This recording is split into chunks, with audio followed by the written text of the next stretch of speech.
அனைவருக்கும் என் அன்பு வணக்கம்.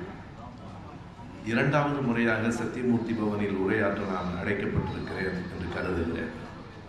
முதலில் நம் அத்தனை பேரினுடைய பேரன்பிற்கும் பெருமதிப்பிற்கும் உரிய ப. சிதம்பரம் அவர்கள் கைது செய்யப்பட்ட நேரத்தில் கோபண்ணா அவர்கள் என்னை பேசுவதற்காக அழைத்தார். அன்றைக்கும் இந்து ராம் அவர்கள் வந்திருந்தார்.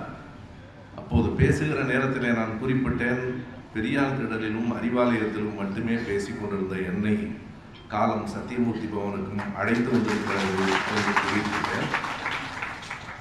இன்றைக்கு இன்னும் கூடுதலாக ஒரு செய்தியை சொல்ல வேண்டும். எந்த அரங்கில் பேசினாலும் உண்மைகளை மறைக்கக்கூடாது என்பதற்காக சொல்லுகிறேன். ராஜீவ்காந்தியை எதிர்த்து பல கூட்டங்களில் பல ஊர்களில் பேசிக் கொண்டிருந்த நான் ராகுல் காந்தி இந்தியாவின் பிரதமராக வர வேண்டும் என்று இன்றைக்கு ஊராக பேசிக் கொண்டிருக்கிற தருணத்தில் வருகிறேன். இரண்டும் உண்மை, இரண்டு உண்மையையும் நான் மறைக்க விரும்பவில்லை. நல்லது, இன்றைக்கு நேரு, அம்பேத்கர், இந்திய அரசமைப்பு சட்டம் என்னும் தலைப்பில் என்னை உரையாற்ற நீங்கள் அழைத்திருக்கிறீர்கள். 15 அல்லது 20 நிமிடங்களில் என் கருத்தின் சுருக்கத்தை உங்கள் முன்னால் வைப்பேன். அண்ணன் பீட்டர் அவர்கள் சொல்லிய அந்த செய்தியில் இருக்கிற ஒரு உண்மையோடு நான் என் கருத்தை தொடங்குகிறேன். ஓராண்டுக்கு முன்பு வரையில் நேரு அவர்களை நான் தலைவராக, இந்தியாவின் முன்னாள் பிரதமராகத்தான் பார்த்திருக்கிறேன். அவருடைய நூல்களை எல்லாம் படிக்க தொடங்கிய பிறகு இத்தனை பெரிய அறிவாளி இந்த நாட்டில் இருந்திருக்கிறார் என்ற பெருமையோடு அவர் எழுதிய அந்த உலக சரித்திரத்தை மட்டும் 9 அமர்வுகளில் பேசியிருக்கிறேன். அது வலை ஒளிகளில் ஏறத்தாழ 9.5 மணி நேரம் உலக சரித்திரத்தை சொல்லுகிற வாய்ப்பை, பெருமையை நான் பெற்றேன். இந்த மத நல்லிணக்கம் பற்றி பீட்டர் அவர்கள் சொல்லுகிற போது என் நினைவுக்கு வந்தவர்கள் உண்மையாக சொல்லுகிறேன்.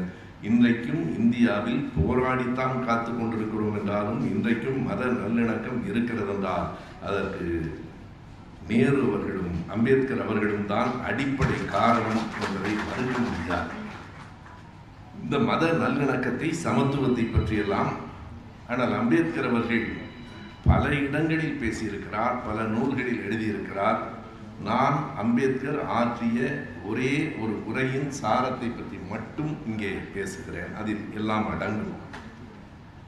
1946 டிசம்பர் 9ஆம் தேதி இந்த இந்திய அரசமைப்பு வரைவு குழு, டிராஃப்டிங் கமிட்டி அமைக்கப்பட்டது.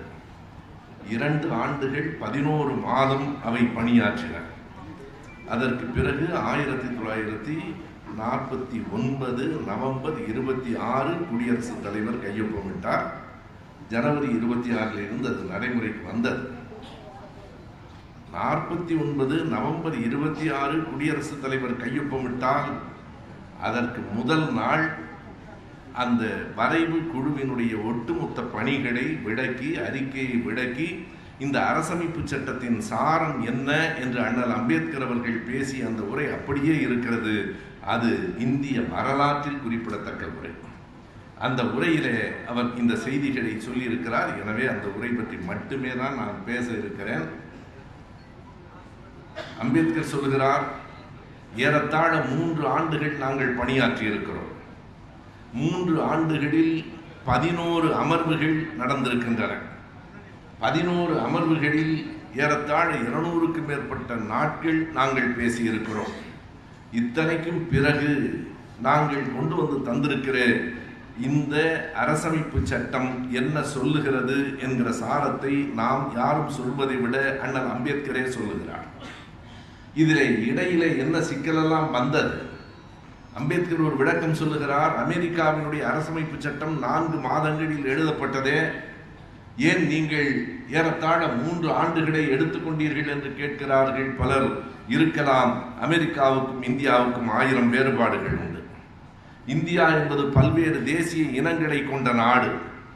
மிக எளிதில் அமெரிக்காவில் இருக்கிற அத்தனை பேரும் பேசுகிற மொழி ஒன்றுதான், அவர்களின் பண்பாடு ஒன்றுதான். அப்படி இந்தியாவில் எழுதிவிட முடியாது. இன்றைக்கும் கூட இந்த அரசமைப்பு சட்டத்தினுடைய வரைவை நம்முடைய கம்யூனிஸ்ட் கட்சி, சோசியலிஸ்ட் கட்சி தோழர்கள் கடுமையாக 2-3 கோணங்களில் எதிர்க்கிறார்கள். இன்னும் ஒரு பொதுவான எதிர்ப்பு பரவலாக இருக்கிறது. அதனை நாங்கள் அறிவோம். அந்த எதிர்ப்பு என்ன என்றால், இந்த அரசமைப்பு சட்டத்தின் வரைவு என்ன சொல்லுகிறது? அதை நாம் உற்று பார்க்கிற போது முழு அதிகாரத்தை இது ஒன்றிய அரசுக்கு கொடுக்கிறது. அம்பேத்கர் சொல்லுகிறார். எனவே மாநிலங்களின் மீது ஒரு ஆட்சி செலுத்துகிற அரசாக ஒன்றிய அரசு இருக்கிறது என்கிறார்கள். அதற்கான தேவை என்ன என்பதை விளக்குகிறார். இவ்வளவு ஜனநாயகம் கூடாது, பாட்டாளி மக்களின் சர்வாதிகார முறை வேண்டும் என்று சோசியலிஸ்டுகள் சொல்லுகிறார்கள். அதற்கான காலம் இது இல்லை. எல்லா தொழில்களையும் அனைத்தையும் நாட்டுடைமை ஆக்கிவிட வேண்டும், தனியார் மயம் இருக்கக்கூடாது என்று சோசியலிஸ்டுகள் சொல்லுகிறார்கள். இந்தியாவினுடைய அமைப்புக்கு அது ஏற்று வராது என்று நாங்கள் கருதுகிறோம். கலப்பு பொருளாதாரம், மிக்சட் எக்கானமி என்பதுதான் சரி என்று அம்பேத்கரும் நேருவும் மிக அழுத்தமாக சொல்லுகிறார்கள். இரண்டும் வேண்டும். ஆனால் நேருவின் காலத்திலே அந்த கலப்பு பொருளாதாரத்திலே எத்தனை பொது துறைகள் நிறுவப்பட்டன. இன்றைக்கு நெய்வேலி நிலக்கரியிலே இருந்து நம்முடைய உயிர் காப்பீட்டு கழகம் வரைக்கும் அத்தனை பொது துறைகளும் இன்றைக்கு ஒவ்வொன்றாக விற்று கொண்டிருக்கிறார்கள்.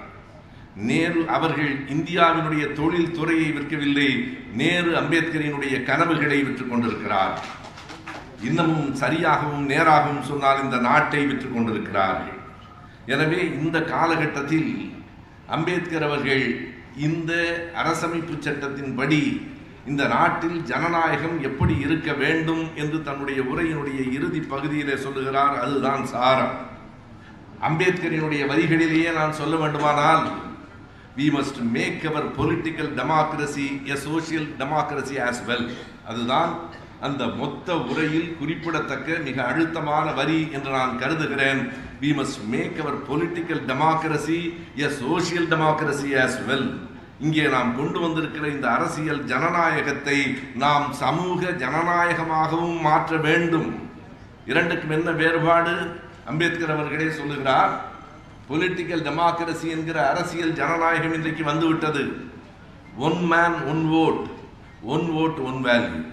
அவருடைய வரிகளில் இதை விட எளிதாக சொல்ல முடியாது. ஒன் மேன் ஒன் ஓட், ஒரு மனிதனுக்கு ஒரு வாக்கு தான்.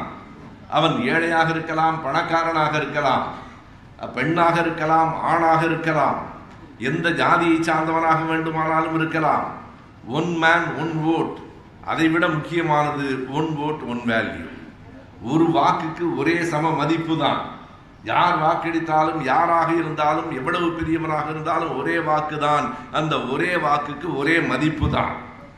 இது அரசியல் ஜனநாயகம். ஆனால் சமூகத்தில் எல்லோருக்கும் சம மதிப்பு இருக்கிறதா? எல்லோரும் ஒன்றாக கருதப்படுகிறார்களா? இன்றைக்கு வரைக்கும் அம்பேத்கர் சொல்லுகிறார், நம்முடைய இயல்பான சமூக அமைப்பில் சமத்துவம் என்பதே இல்லை. சோசியல் டெமோக்ரசி என்று சொல்லிவிட்டு அதை நான் என்ன பொருளில் கூறுகிறேன் என்பதை விளக்குகிறார். சோசியல் டெமோக்ரசி மீன்ஸ் இந்தியர்கள் குடியேறினார்கள். ஸ்ரீலங்காவில் இருக்கிறதே, அது ஒரு காலத்திலே இந்தியாவாக இருந்தது. இந்தியாவிலிருந்து சாதியை பிரிக்க முடியவில்லை, சாதியை இந்து மதத்திலே இருந்து பிரிக்க முடியவில்லை என்று வெளிப்படையாக சொன்னவர். எனவே சாதிக்கான அடித்தளம் எங்கே இருக்கிறது? சாதிதான் ஏற்றத்தாழ்வை உருவாக்குகிறது. ஏற்றத்தாழ்வே இல்லாத ஒரு சமூகத்தை நாம் உருவாக்கிவிட முடியாது. எல்லோரும் சமம் என்பது நடைமுறையில் வராது. எது அப்படியானால் சமூக நீதி? எது சமத்துவம்? எல்லோரும் ஒரே மாதிரியாக எப்படி இருக்க முடியும்? ஒரு நாட்டில், ஒரு உலகத்தில், ஒரு ஊரில் எல்லோரும் ஒரே மாதிரியாக ஒரு நாளும் இருக்க முடியாது.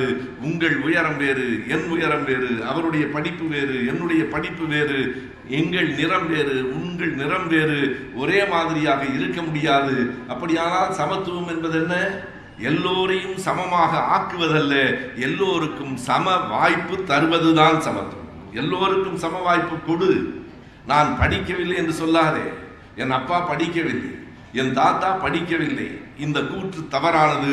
என் அப்பனும் தாத்தனும் படிக்க அனுமதிக்கப்படவில்லை என்பதுதான் உண்மை. நீ பள்ளிக்கூடத்தின் கதவுகளை திற.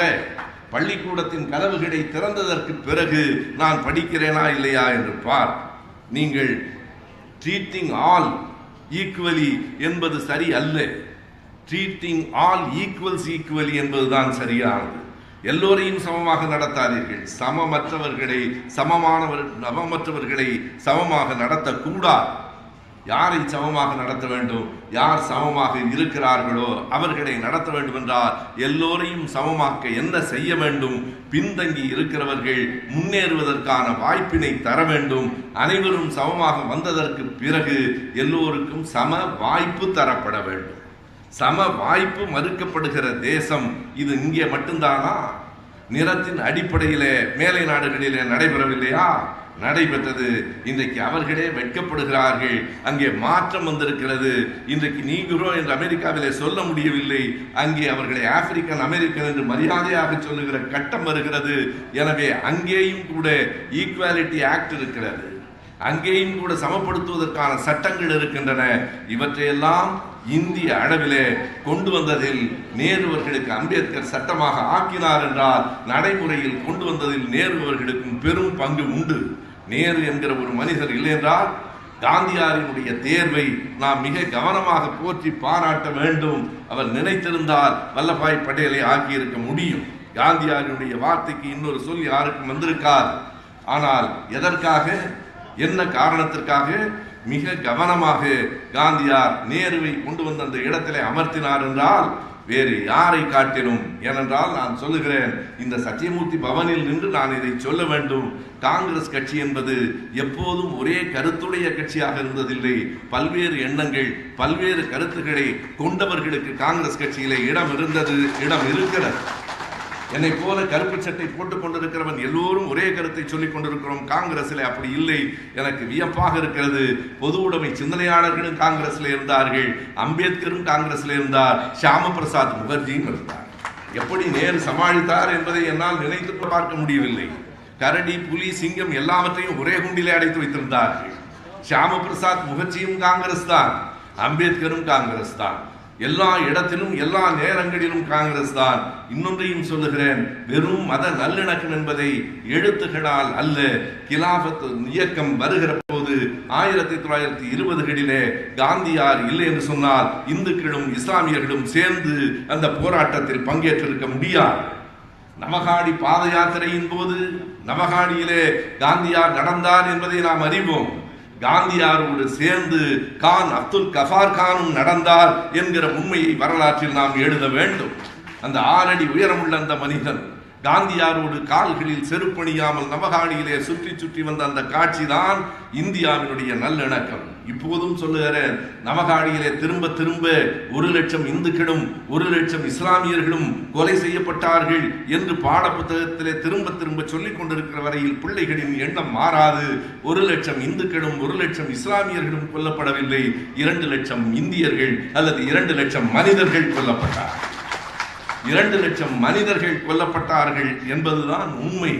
அதற்கு பிறகு காந்தியாரினுடைய எண்ணம் மிக பத்திரமாக இந்த நாடு நேருவின் கைகளிலே இருக்கிறது என்று காந்தியார் சொன்னார். உண்மையாக நான் இப்போது நினைத்து பார்க்கிறேன், மிக நன்றாக தெரியும். நான் திமுக இயக்கத்தோடு சேர்ந்து வளர்ந்தவன். நான் பெரியாதிடலில் பேசுகிற போதே சொன்னேன், நேருவுக்கு கருப்பு கொடி காட்டிய பெரியாதிடலில் நேருவை பாராட்டி பேச வந்திருக்கிறேன். அது ஒரு காலம். இன்றைக்கு காலங்கள் மாறி இருக்கின்றன. உண்மைகளை நாம் பகிர்ந்து கொள்ள வேண்டி இருக்கிறது. இன்றைக்கு வேறு எப்போதை காட்டிலும் இந்தியா கூட்டணி மிக மிக தேவையாக இருக்கிறது. ஆகையினால் நண்பர்களே, இந்த நேரத்தில் நேருவையும் அம்பேத்கரையும் இணைத்து இந்த அரசமைப்பு சட்டத்தோடு சேர்த்து பார்க்கிற வாய்ப்பு, இப்படித்தான் பார்க்க வேண்டும் என்கிற சரியான புரிதல் இந்த அரங்கம் மிகச் சரியாக வடிவமைக்கப்பட்டிருக்கிறது. இந்த அரங்கில் உரையாற்றுவதற்கு எனக்கும் ஒரு வாய்ப்பளித்த உங்கள் எல்லோருக்கும் என்னுடைய நன்றி.